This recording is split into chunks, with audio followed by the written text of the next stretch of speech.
Hello, a very good morning, students. This is Geeta Medeski. I welcome to this session 5. In previous class or in the earlier class, we already discussed about the one of the method of thermal analysis, that is TGA, thermogravimetric analysis. So in that session I said in the next session we'll discuss about the electrogravimetry. Before going to this electrogravimetry, another one technique in thermal analysis, that is DTA. This is also you have in your syllabus. So what is the meaning of thermal analysis? What is the meaning of thermal analysis? In the previous class you already discussed. In this method, in which changes in physical as well as chemical properties of substances are measured as a function of temperature. With the temperature, it means with the temperature the substance can change their physical as well as chemical properties. That is called as a thermal analysis. Today in this session we are going to discuss our second method, which are going to known as DTA technique. DTA means differential thermal analysis.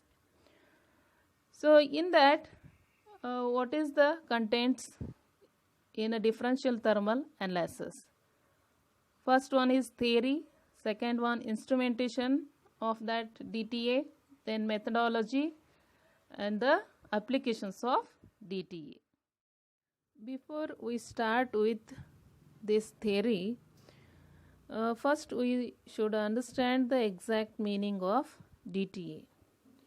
This is the one of the analytical technique in which we are going to identify difference in the temperature between the reference material and the sample material as a function of temperature with respect to their controlled temperature program. That is called as a DTA. Here the two materials they have taken, that is reference material and the sample material. Both in these two, the difference in the temperature that can be recorded in a DTA. So we'll see the theory.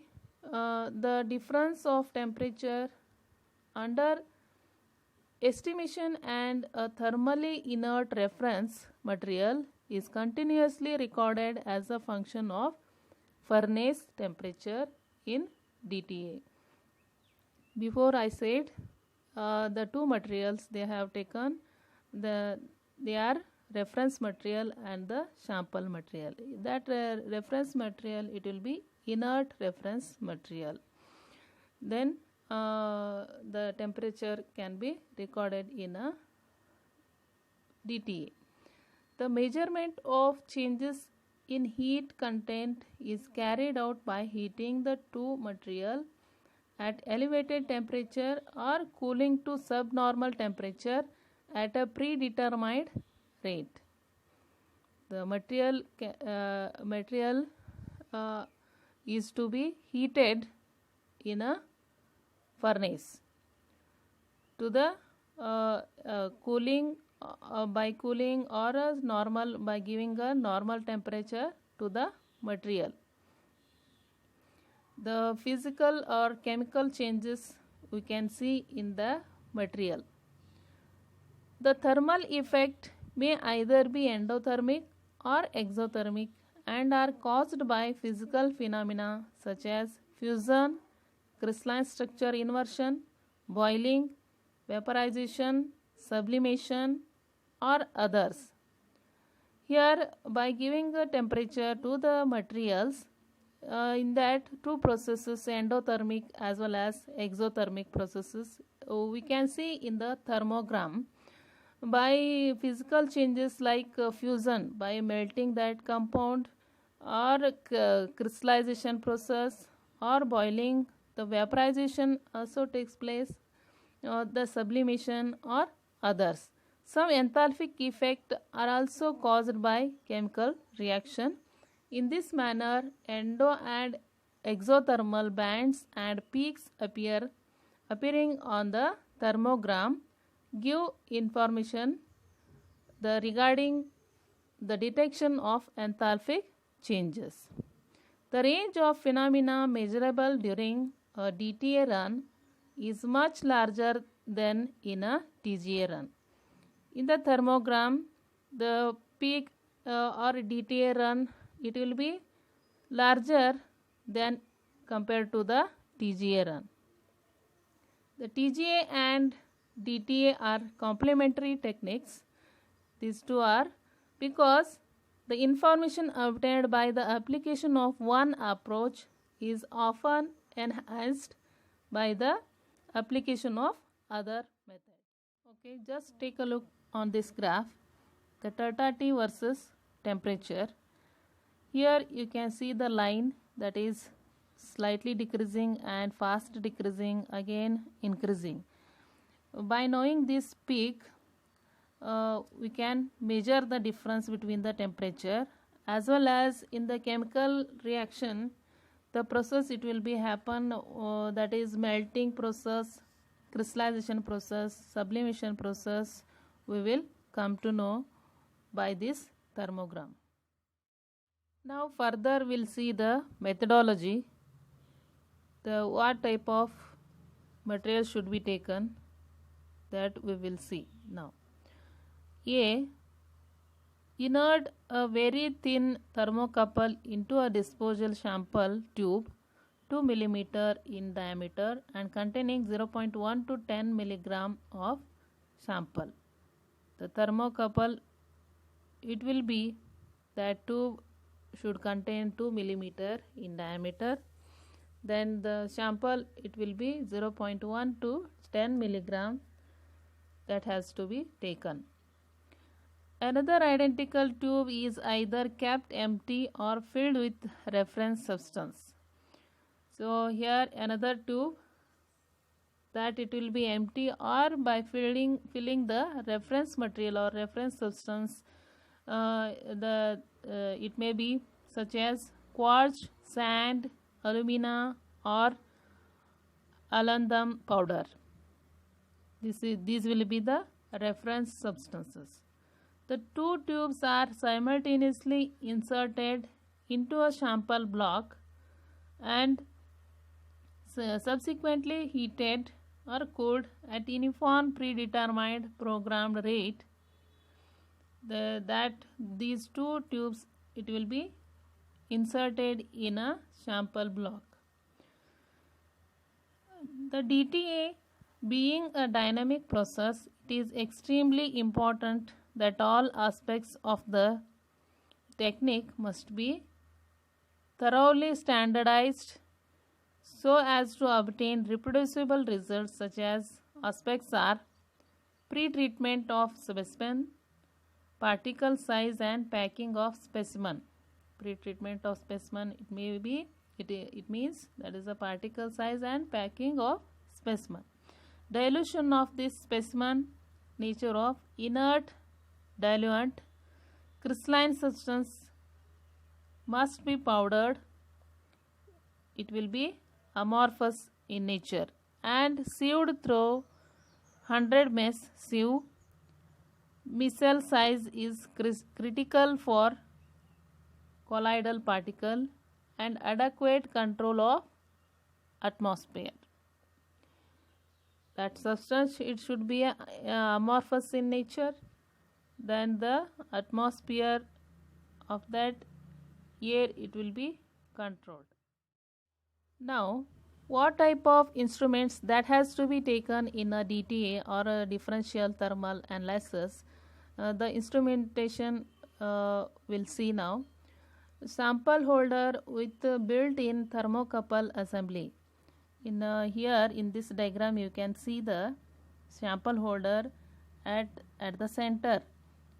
The two pans, in that one pan it is a sample material and another one pan is reference material, that is the sample holder with the thermocouple.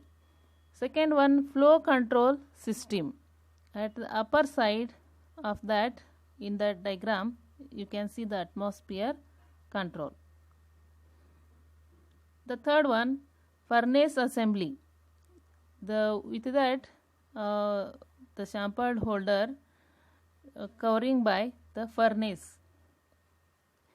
Then fourth one, pre-amplifier and recorder. At the down of that diagram, you can see the microvolt amplifier and the recorder.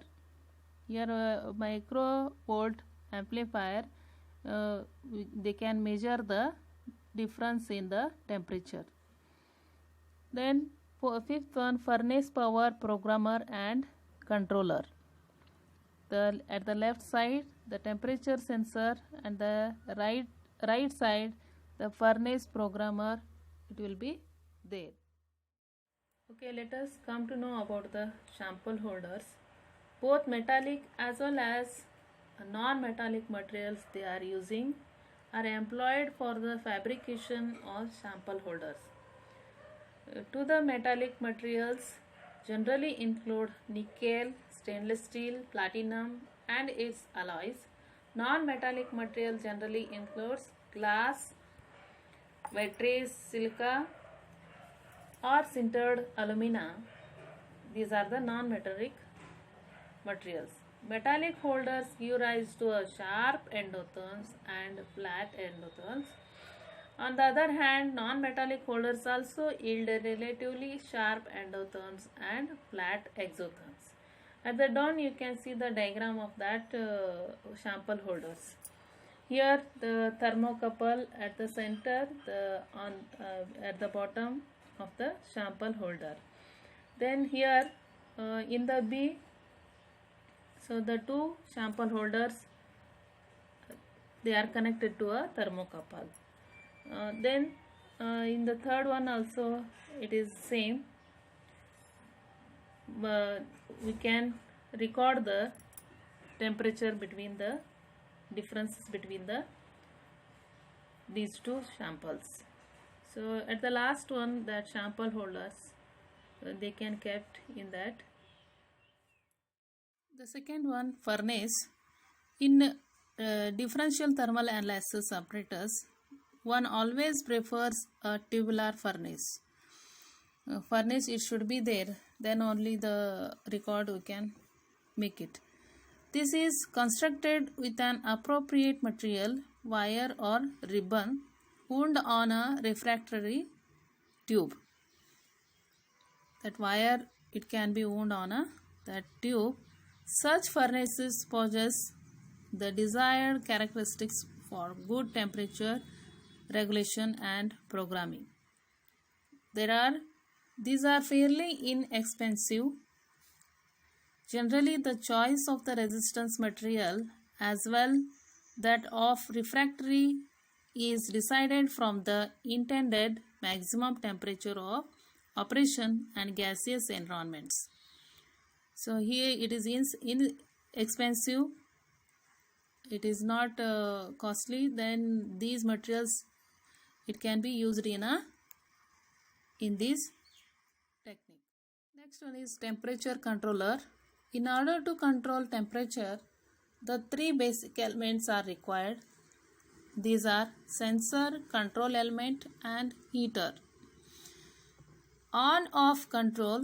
In this device, if the sensor signal indicates the temperature has become greater than the set point, the heater is immediately cut off, not used in DTA. So here in the on-off control, it should not be taken in a DTA because that sensor signal, it indicates the set point. Then heater, it will be immediately cut off in a higher temperature. The proportional control in on-off controller, there occurs fluctuations of temperature around the set value. This can be minimized if the heat input to the system is progressively reduced as the temperature approaches the desired value.